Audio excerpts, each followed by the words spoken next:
Today, sonivuselela we are here to revive kumuntu a person ulahlekelwe imbazi who has lost their eggs, kumuntu a person osolahlekelwe uNkulunkulu that has lost God, kumuntu a person osahamba that is still walking lendlela in this path, imbazo but the egg isilahlekile is lost. ngoba ungayihamba indlela Because you can walk this path uyiphila indlela and live this path uzwe ngoJesu and hear about the Lord ashunyele uJesu and the Lord Jesus Christ can be preached to you, akuhlalele uJesu and you live for the Lord afakwazela uJesu and you testify about him, kepha imisebenzi yakhe but your works isingasekho are not there. lithi The iBhayibheli Bible says lendoda this man ibigawula that was chopping yagawula he chopped the wood, yazimbazo but the eggs yawela emanzini fell in the water. ngizothi namhlanje He's here to say today, kuwe mama mother, kuwe baba father, kuwe sisi sister, uyalazi usuku you know the day owaphuma ngalo that you went wayogawula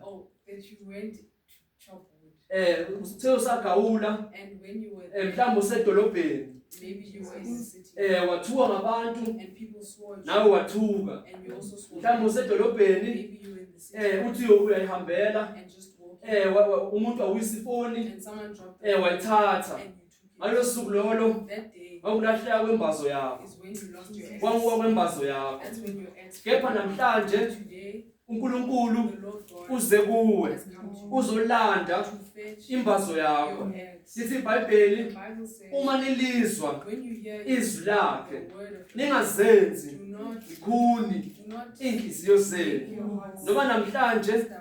sizothi kuwe Today we are here imbazo to yakho your eggs. iwelephi Where has your eggs khumbula Remember, lithi the iBhayibheli Bible says, khumbula remember lapho uwe khona where you have bese fallen, uyavuka and then get out. uvuka kwakho And when you get out, kusenhlizweni yakho it's in your heart. uvuka kwakho When you get out, akukho kimi it's not kepha these uvuka hands. kwakho Your rising uNkulunkulu is in the Lord. lithi iBhayibheli The Bible uthi says, uNkulunkulu uthi uJesu kuJohani the Lord says in the Bible, Johani John, ngiyayazi imisebenzi yakho I know your works, futhi ngiyakwazi and I know ukuthi ukhuthele that you are nokuthi determined, uyabekezela and that you uyabekezela endleleni yakho in your heart. kodwa nginento kuwe But I have something. ukuthi lelo cala lakho lakuqala Your first love. kepha namhlanje But today, ngizothi vuka he says, rise. nami namhlanje Today, ngizothi kuwe he says, mama mother, tata father, vuka rise. lithi iBhayibheli The Bible says uJohani that uJoshua that Joshua ezothatha uhambo